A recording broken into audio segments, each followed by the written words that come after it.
Okay, well, hello. Good to be here. I'm Stella. So I think by now, I don't need to convince you that technology is transforming our work at every level. Upskilling and reskilling our people, it's critical. How we're gonna do that? I'm gonna focusing on looking at the future-proofing of your learning strategies, okay?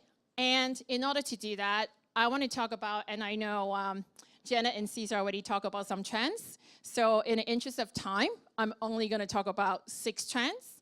And I'm going to break it down into, I think we think alike. I'm going to talk about socioeconomic trends, and I'm going to talk about technological trends. The first one, it's the aging workforce. As you all know, excuse my notes here, I can't remember all these numbers. So in the United States, 25% of the workforce will be over 55 years old by year 2020. In Canada, where I'm from, the number is even worse. It's, well, maybe not worse, it's bigger. It's 36%. It's the highest it's been since the 1970s.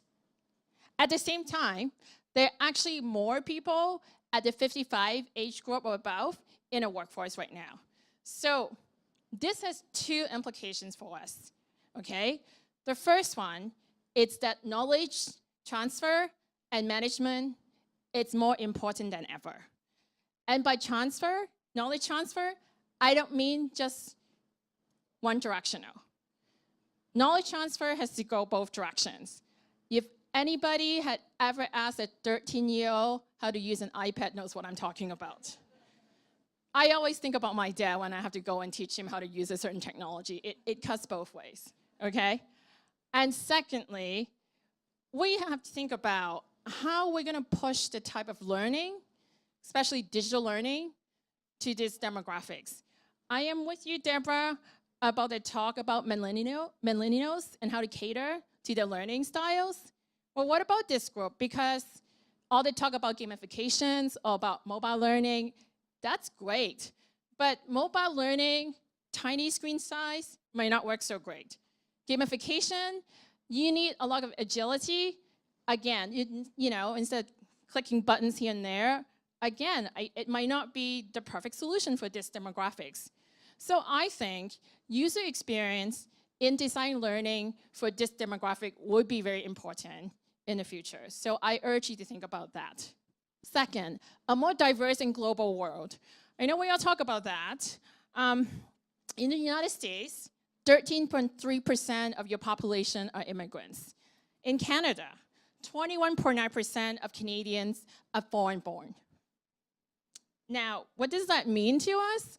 You know, we collect up data in learning and in other things, but my focus is in learning, so I'm going to talk about learning. We collect up data for how people access the courses, how you complete the courses, how you interact with different learning paths.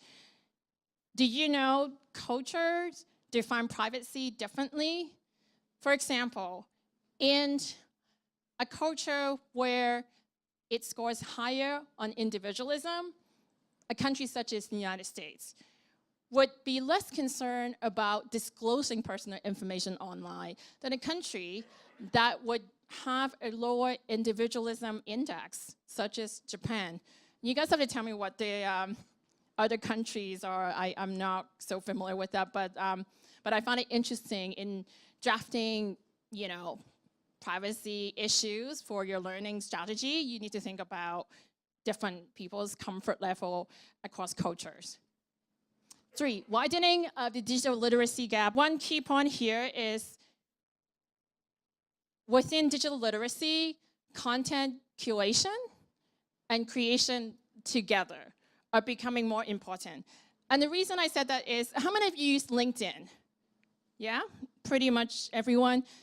Every day I wake up, I looked at LinkedIn feeds. There's like at least a dozen or more articles about AI and how it replaces jobs. The numbers are always changing, and some of the points are contradictory. So in an age of where information is flooded everywhere, how do you know which one is legit? Which ones are fake news? So I think this is an important point we need to think about in educating our workforce. Okay, now we can move on to the technological trends. We had a lot of talk with my fellow presenters here about a data-driven organization. I think the conversation here I want to focus on is we're collecting data all the time. We're collecting data for traffic optimization. We're collecting data for how consumer purchase, what the online consumer purchasing patterns are. We're collecting data on how learners are learning. But in my experience, more data doesn't mean more insights, particularly for learning. Just because we have LMS, just because we have other learning tools to collect these kind of data, a lot of times we're letting the tools to drive our decisions on what we're looking at. So my caution here is please come up with a data strategy for your learning. Don't let your technology drive your questions. Make sure your questions are addressing a core learning question, and ideally that aligns to your business outcome. Number 5, I know this is all about AI and machine learning in this talk. I think we cut across it in every presentation. My angle on that in learning is in a lot of the newer learning technologies, such as personalized or adaptive learning. I don't know if you guys are familiar with that. Basically, AI would sort of have an algorithm to calculate how you learn and predict what you like and recommend certain learning path, or it would just present the content to you dynamically. So as we talk about, a lot of data scientists and computer scientists are hired for this kind of work. They are the one that come up with algorithm, right? They make assumptions. They are the one not necessarily have a learning background.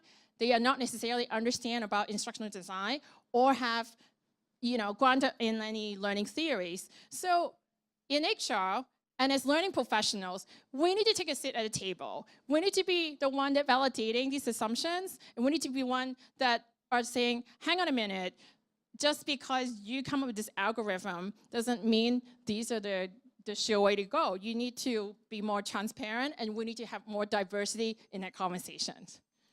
Finally, mobile, personalized in internet. The type of learning we're doing is very rigid. It's all within the LMS system in a SCORM package. But that's not how we learn now. We learn from YouTube.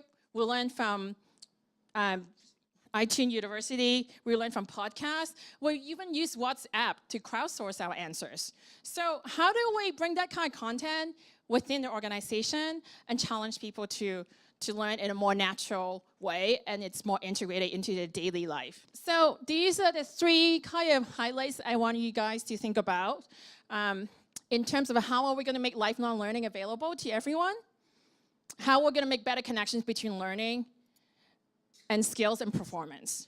And finally, learning is not stable. We need constant feedback. And I challenge you to think about how do you provide more constant, relevant, and timely feedback to everyone. Thank you.